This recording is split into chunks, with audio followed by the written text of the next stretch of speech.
And welcome everybody to another edition of Webinar Wednesday. Great turnout yet again this week. No doubt a testament to the quality of the guest we will be introducing here in just a moment, a very good friend of ours that we're looking forward to hearing from. As we do every week, we like to tell a little story as a way of introducing the topic. So our story today has to do with on-the-job training. A number of years ago, I took a role leading a manufacturing company here in the Midwest. And one of the many questions that I like to ask people is tell me about how you onboard new team members. And I had a great discussion with the person that was heading operations for that company. And he said that he used on the job training or OJT in terms of a way to get people up to speed, get new employees on the shop floor, in that case, up to speed. And I was really encouraged by that. When I think of OJT, I think of people doing what's in that first bullet point right there.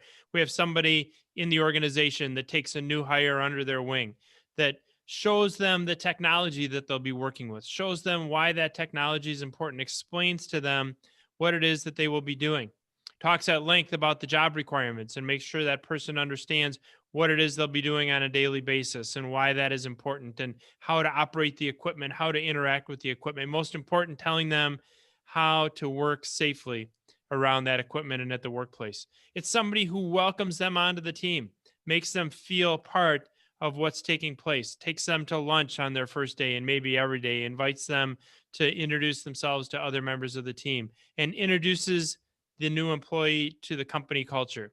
Every individual has a personality. Every company has a personality as well. How are things done? What's important? What are the mission and the values of that company? So we want to introduce that new hire there, and we want to make sure that we have a streamlined beginning to their employment experience with their new employer. So I was really heartened by this whole explanation or this whole idea of on-the-job training. Well, it turned out in that company, OJT didn't quite look like that. And so the reason I figured this out was after a couple of months of working with that team, I recognized that they had incredible turnover with new hires. I mean, literally like 9 out of 10 people wouldn't stick it out past the first couple of weeks. And so I was curious as to why, and I do what we do when we want to learn more about a problem. I went to the Gemba, I went to the shop floor, I went to where the action is, and I started asking questions. And I asked one of the leads out there who I knew was part of this quote OJT program, how on the job training worked in this organization. And here's what that person told me. He said, look, we are all hardworking, tough people. And for the first week, we take a new hire and we push them as hard as we can and see who's tough enough to make it on our team. And I thought about that for a minute. I thought it was a little strange. I don't know that that's the best way to welcome a new hire onto a team. And I said, did the people, the new hires, did they like that? And the answer was not surprisingly, well, not really. And so I asked the question, well, if that's our onboarding process, why would somebody stay? So this shop floor lead spent a minute thinking about my question. And then he shrugged his shoulders and he said, well, maybe they don't have any option. And I stood there for a long moment, an uncomfortable moment for him. And I could see the wheels turning. And finally, I said what was on my mind. I said, so our onboarding process is designed to guarantee that the members of our team are here because nobody else will take them? And he looked at me for a moment and he said, that doesn't make a lot of sense, does it? And I said, no, it really doesn't make a lot of sense. But the truth is that when we think of on-the-job training, a lot of companies do it the way that we see on the left. They throw somebody into the fire and get them started. Now, the truth of the matter is preparing someone for a career in manufacturing. And that's what we're talking about today. We are talking about careers and not just in advanced manufacturing, but machining and welding and plumbing, as an electrician, as a millwright, in construction. Preparing somebody for these careers, not jobs, but careers, is a process. And the companies, the organizations, the educators who do it the best will produce the most skilled, the most efficient, and the most effective team members for their employers. And not only that, chances are we will have the happiest, most satisfied team members as well. So that is what we're talking about today. Yes, we are talking about innovations and apprenticeships, but just as much, we are talking about how do we create skilled, efficient, and effective team members and create happy, fulfilling, family-sustaining opportunities for people in our workforce. I can think of no better guest to share that with us than our guest today, a very good friend of mine, Dr. Josh Gamer. Now, Josh spent 10 years in manufacturing operations. He's somebody who has walked the talk. He has worked in the field.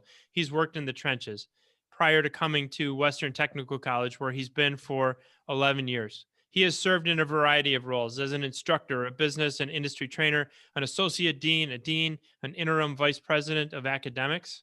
And now, today, along with his associate dean, Josh oversees Western's apprenticeship programs, but oversees many other programs as well: career clusters of advanced manufacturing, architecture, STEM and construction, agriculture, and transportation. Josh is a visionary. He is somebody who thinks really, really big. He has planned and overseen the construction and remodel of an updated business education center, a horticulture education center, an integrated technology center, and most recently, and the topic of our discussion today, a state-of-the-art apprenticeship and industry training center. So, Josh, it's my pleasure to welcome you today to Webinar Wednesday. Great. Thank you, Matt, and thank you, Melissa. I'm thrilled to join everybody today, and I appreciate the opportunity to speak with the audience. And I know that our audience is thrilled to hear your remarks on a whole wide variety, Josh, of topics today. I want to begin. You've studied apprenticeships at great length, and you and I have had a number of conversations about them. Can you share with our audience a little bit of the history of apprenticeships, and also what exactly is a state-recognized apprenticeship program? Yeah, absolutely. Well, starting with the history of apprenticeship, it's really the oldest form of work-based education known to man. It actually dates back to the Middle Ages, where a master would pass upon a skill set to their apprentice. It wasn't until about 1911 that it was really unregulated or really unstructured. And then in 1911, Wisconsin passed the country's first apprenticeship law.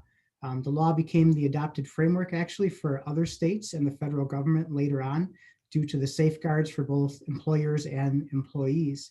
Late that same year in 1911, the Wisconsin legislature created the state's vocational education system, which we now refer to as the Wisconsin Technical College system, so that we could actually offer the paid related instruction within these programs. So really the apprenticeship system within Wisconsin is the foundation and the framework from which the Wisconsin Technical College system and all of our current programming resides from.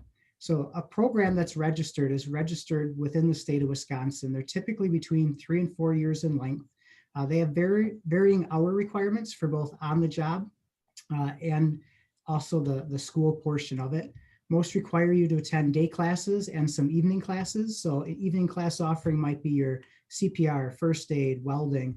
The day school, as it's referred to, is really your technical skills that are required for that particular area. And then each one of these programs is managed by a committee of industry members that represent what the current needs are within that particular program. To be an apprentice, you actually have to be employed by a sponsoring employer.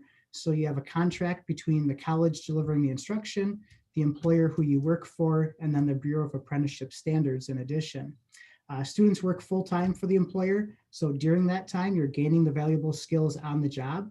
And then you come to the college usually one day a week or one day every other week to actually do the skills portion and the theories portion from the college side of the house. While working then, those apprentices earn a very specific wage. So that's the really unique thing about an apprenticeship program is it's a defined wage that day one you're paid. And typically the way it would work is that wage is set as a portion, a graduated portion of the scale that the position pays at. So if the position pays, for example, at $37 an hour upon completion, they're going to start you at some point within that wage scale. Year one, year two, you progress, you actually get paid a set amount based on that. Year three, it continues on. So students, the value for them is that there's very little to no cost out of their pocket. The employer is really investing in that particular person and getting them to know their organization and getting them to know each other, I guess, as employer and employee. Fantastic. So what a great overview of the evolution going back all the way to the Middle Ages of apprenticeship programs, and certainly into the modern day, and the benefits to a student, to an apprentice, to the employer of a modern day apprenticeship program. Now, as you and I have talked, I understand that apprenticeships are continuing to evolve. Can you talk about what evolution you're seeing in the world of apprenticeships today? Yeah, I mean, it's evolving in multiple ways. I think one of the biggest pieces that affect us as educational institutions is really the shift or the paradigm around how it's delivered. So the theory-based has always been from the colleges, from the training centers such as ours. At the same time, they're getting the hands-on while they're on the job.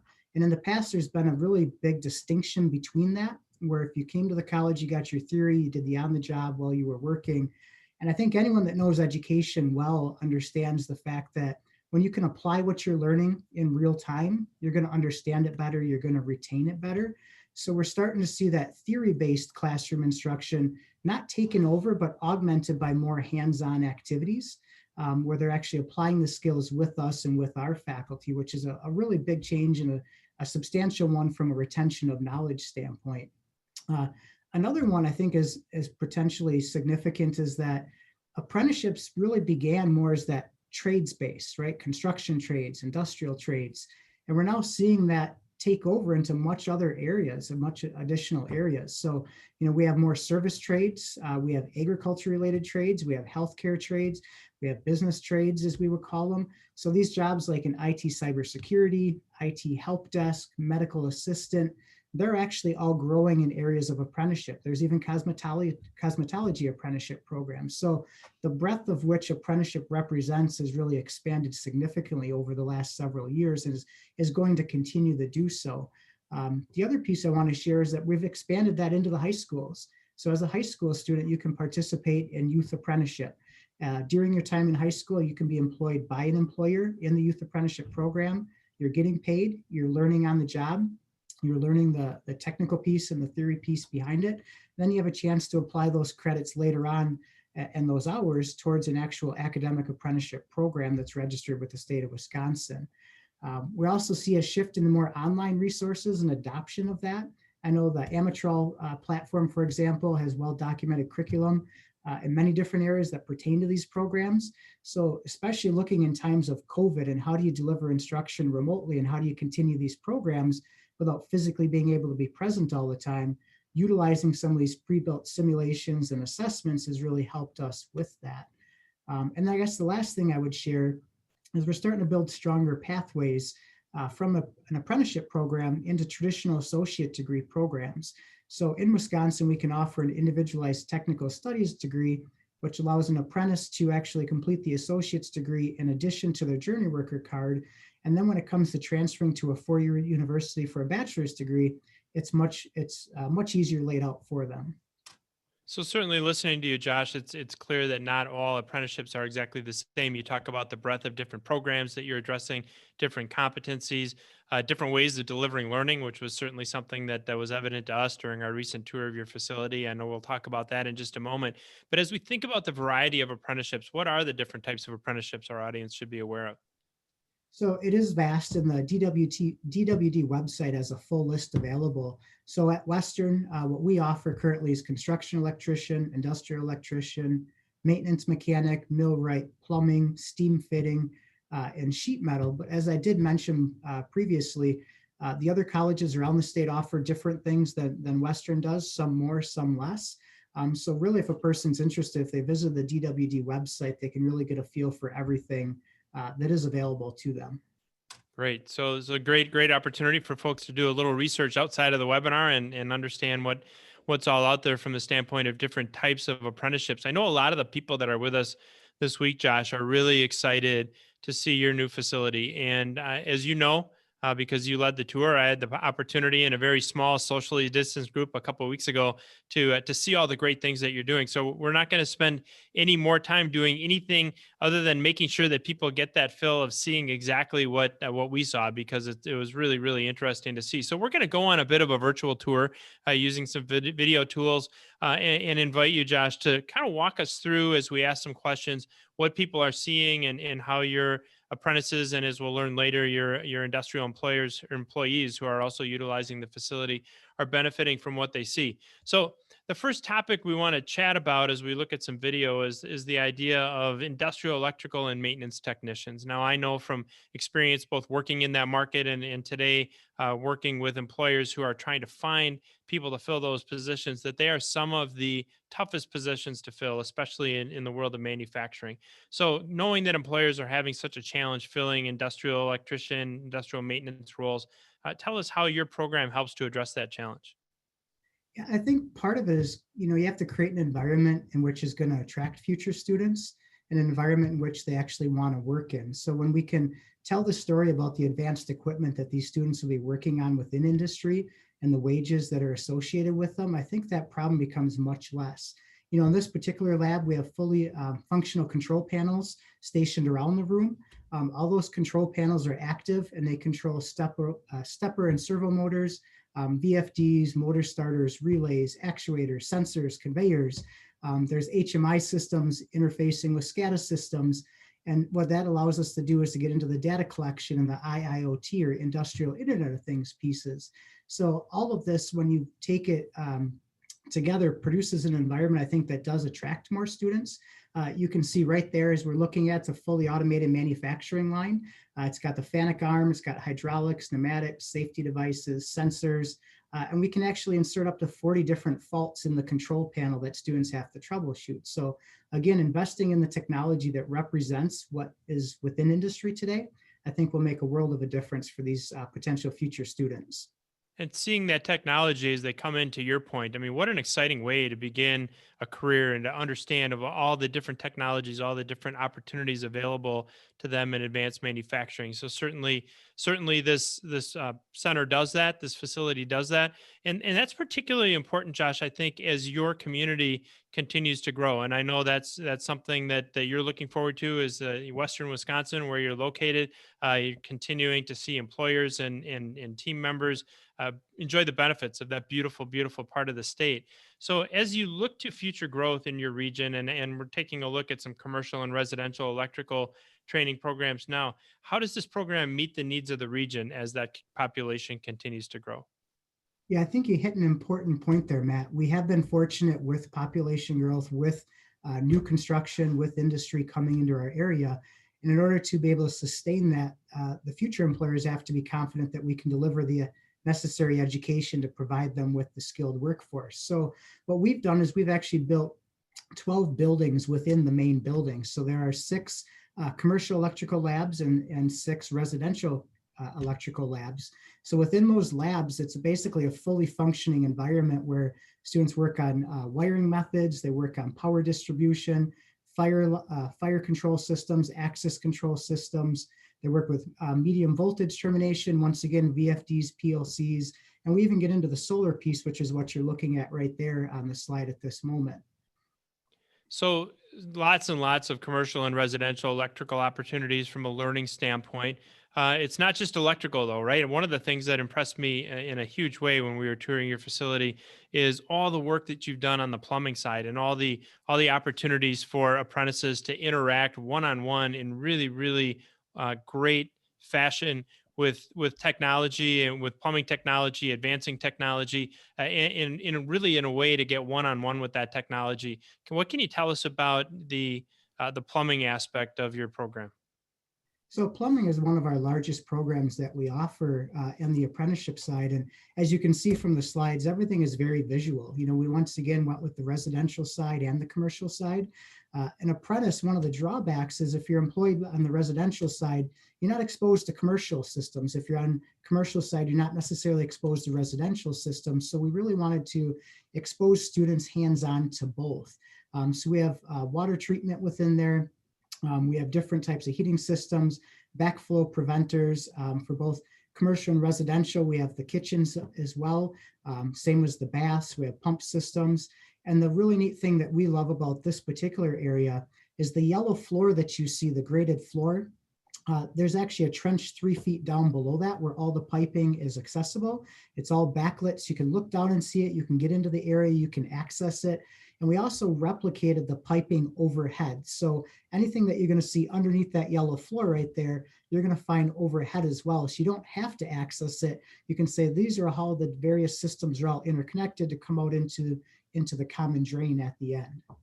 And I think I confessed to you, and when we were on our tour, that I actually learned quite a bit about plumbing as we were going through. And to your point, being able to see everything without walls around it, without floors around it, being able to see exactly how everything was plumbed, I learned a tremendous amount on that tour.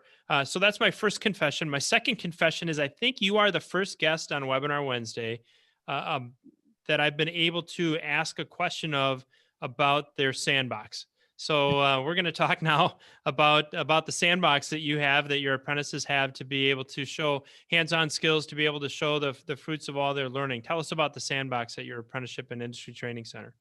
Yeah, well, while it may look like an unfinished space, it was really a space that our faculty were determined to make sure was in the plan. And basically what the space allows us to do is to take students outside and introduce them to basically a raw construction zone. So if we wanted to lay vertical pipe or horizontal pipe or set floor boxes, we can excavate this entire area. We can do the work that we want to do. We can do entire site layout work without having to leave campus. So having the sandbox, as we refer to it, is really just another innovative way for our faculty to apply the skills that they're looking to apply. And it really looks as if, in the same fashion as if it will look when they actually get into their full-time career. It's a great way for them to experience exactly what they're going to see as they're out in the field. We talked about a number of different types of apprentices and a number of different types of training that you're doing in your program, Josh. One of those was talking about millwrights, and I don't know that all of our audience members even know what a millwright is. So as we kind of run through this next video, I'd invite you to, first of all, share with them what a millwright is, and then also talk about how you're training not just general maintenance, but I think in this area we've got some pretty significant alternative energy technology as well. Yeah, so a millwright can really be described as a jack of all trades. And the reason for that is it's a combination of the industrial electrical program and the maintenance mechanic program. So students receive both of those programs collectively. So as such, then they have skills they can wire, they can troubleshoot, they can repair, they can rebuild, and they can set the large pieces of industrial equipment that any large manufacturing facility is going to have. This space here serves as a common space, as you mentioned, for various programs. Within the space on the renewable side of the house, we actually have each residential lab outfitted with a photovoltaic system. We also have the inverters that students access in addition to the solar panels on the roof. Looking down towards the plumbing side of the house, they have a solar thermal water system that they access as well. We're looking at adding a water reclaim or reclamation system to it. So we really did try to pay attention to not just renewable energies, but more green technologies. So even getting into low flow devices, for example, or water leakage devices, and anything that would help us be operating in a more sustainable way within our homes or within our businesses. So dealing with very, very innovative technology, some technologies that go back several decades, if not perhaps a century, and other technologies that are really, really cutting edge and innovative. And your students are seeing all of that as they go through this facility, and they accomplish their learning while they're experiencing the facility. So on the topic of innovation, we've seen innovation in commercial construction as well. I know that was one of the conversations we had during our tour, was talking about some of that innovation. What can you tell us about the innovations in commercial construction and how your apprentices and students are learning about those innovations? The image you're looking at right now is a modular wall system. So one of the things we've seen really come to stage when it comes to construction recently is ordering pre-built wall systems. And these wall systems can contain all the electrical components already pre-certified. They can contain the plumbing chases. And the benefit of these is, once again, from an install standpoint, they come ready to go. But the gap then is, well, how does a traditional apprentice out of an electrical program or a plumbing program know what their role is? So in this particular case, that floor system you're looking at right there, you can see it's a plug and play electrical system. All the apprentice would have to do, or the journey worker, is simply take their electrical that they have provided and run it into the J box of the system, and the entire assembly then is live. Same with the plumbing side there. The chases are already going to be there. They're already exactly where they have to be located. So once it arrives on site, you simply connect up the water lines to the existing plumbing that's in the wall. This is very common, especially in the hospitals, because they have a med gas that you can have installed directly into these in advance. So the steam fitter or the plumber, once again, all they simply do is connect those incoming gas lines to the wall system, and it's ready to go. So it is something that is relatively new, but we are seeing gaining traction within the area. So we want to make sure that students had a chance to be exposed to it, and then also show our builders in the community a different type of construction and how you can incorporate that into your construction projects. So great examples of continuing innovation in construction, continuing innovation in this whole world of apprenticeships. This facility, Josh, isn't just about apprenticeships, though, right? I mean, we talked when we were together that that's a key focus, but you also want to make sure that you have training opportunities that are relevant to the incumbent employees for your existing employers. As we take a look at your welding area, if you would share with our audience how you're using this, not just for apprenticeship programs, which are really, really important, but also for upskilling the current workforce. Yeah, absolutely, Matt. So we have a space dedicated for industry training, and welding is just one of those areas. So when you look at the incumbent workforce, often they upgrade their skills or they update their equipment, and they need us to work with those people to give them additional skills. So welders are a common group of individuals that partake in this center. It's also open to all the other businesses. So when we looked at that industrial lab, if somebody needs additional training on PLCs or on hydraulic troubleshooting, the space is open to be scheduled for any employer who's looking to do contract training where they don't want a credit class, but they need a very specific skill set driven home in a very short amount of time. We also open the space up to other programs. So our building science and energy management program utilizes the space when they work on their photovoltaics. So rather than having multiple buildings with multiple sets of equipment we're trying to maintain, we're actually building centers that students will travel to if that center contains the specialty of the subject. Fantastic. Well, and thank you so much so far, Josh, for that incredible tour of your incredible facility. As we kind of back our way back out the front door, as if we were ending that tour, I know, and I can just see from seeing the numbers drop in as we've been on our webinar today, that we've got a number of questions that are coming from our audience. And so at this point, Melissa, I think I'm going to invite you back on and let us know what our audience members are thinking and what they want to know about. To everyone in the audience, if you do have any Q&A or some questions, go ahead and use that Q&A button to submit those at this time. Josh, first question I'm going to pose to you. Great question from one of our audience members. How much employer input do you get for the knowledge and competencies that they want students to learn? It's amazing how much input they have. So especially in an apprenticeship program, those advisory committee members or committee members are actually in charge of the program and in charge of the curriculum. So when a specific skill set is needed, it's all those industry members around the table on that committee providing the input and working with the state to make sure that it's recorded. So anything that we offer from a skill set standpoint is 100% tied back to what the employers have told us. And that goes for all of our academic programs within the Wisconsin Technical College system. Every program is vetted by a panel of industry members and advisory committee members who tell us exactly what it is they need and what they don't need. Great, thank you. Next question comes from a high school counselor, actually, asking, are recent high school graduates able to apply for the apprenticeship program at Western, or do students need to be, quote, sponsored or connected with an employer as an apprentice first? Yeah, that's a great question because it can get confusing in this particular area. To be an apprentice, you do have to be employed. So what we do is we connect you to our contact, who's Melissa Kendhammer. She's the contact for our region for DWD and the Bureau of Apprenticeship Standards. And then she works with that person to figure out what's their interest area. Are there employers that are looking right now? She can make the contacts. The employers then typically interview the person, and if they bring them on board, then they loop us back into the conversation to sign that contract and to begin the educational path for the student. Great, thank you. For someone who is interested, seeing that what you're doing is really innovative and is interested in maybe doing the same thing at their college, can you tell us about what the investment was for this project? Yeah, it was a pretty significant investment. At the same time, we got to take advantage of the fact that we had a facility that we could make modifications to.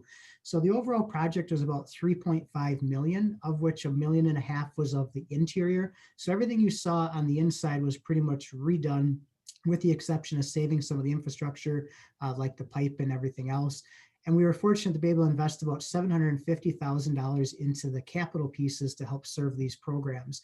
One of the great things, though, about this project was the commitment by our industry members and our partners that really helped us to lower those equipment costs through different discounts, in some cases donations of, could be some damaged equipment where maybe there's an electrical panel that can't be in service but can really be utilized for us from an instructional standpoint. So a lot of time and a lot of conversations with the industry partners to keep those costs in line and really get the best bang for everybody's buck.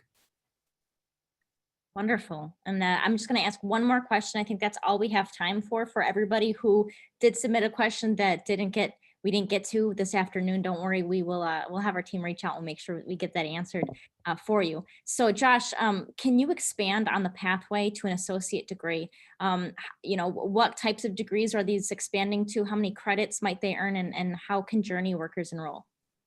Yeah, that's wonderful. So it's the individualized technical studies degree. And basically what a student has to do is complete their general studies portion after they complete their apprenticeship degree. And at that point in time, once they have the associate's degree in hand, they can transfer to a 4-year. So usually be looking at about 60 credits needed to get that bachelor's degree, which is really in line with what our associate degree transfer programs look like as well. One of the common areas tends to be a management track, because people with these skill sets, they're performing the job and they've done it and they've done it well, but often they don't want to be the person doing it forever. They want to lead people, they want to manage people, they want to get onto the financial side and the bidding side of it. So often they'll pair that with a business type or a management type degree to really give themselves, I guess, the most options without having to leave their employer, but just advancing to a different portion in their career. Because what Matt talked about is we're not training them for jobs, we're really preparing them for careers in that ultimate career path. Absolutely. Thank you, Josh. Matt, I'll turn it over to you. All right. Well, thank you, Melissa. And as always, and even probably even more than always, what a great bunch of questions we had from our audience. And I could tell from the numbers of questions that were dropping in. Number one, the strong interest in this topic. And number two, we did not get to all of them. And as Melissa suggested, we'll be sure to circle back and get all of those questions answered. I want to thank our audience for being with us. I want to most of all thank Dr. Josh Gamer from Western Technical College for being an incredible guest. Just a great tour of the facility, some great insights on apprenticeships, Josh. So thank you so much for being with us. We're looking forward to the next couple of weeks with Webinar Wednesday.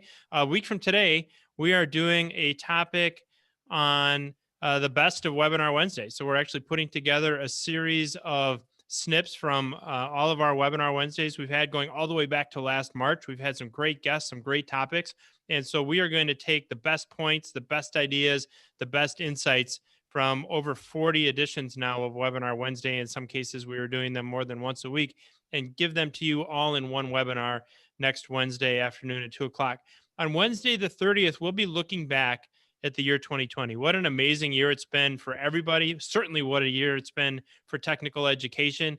We've learned a lot. There are some silver linings in what has come out of what has otherwise been an incredibly crazy year for just about all of us. So we're going to have some insights on what did 2020 teach us in the world of technical education, and how can we use that going forward. So those are our Webinar Wednesdays for the next 2 weeks. Of course, after the first of the year, we have a whole set of new topics for you to enjoy.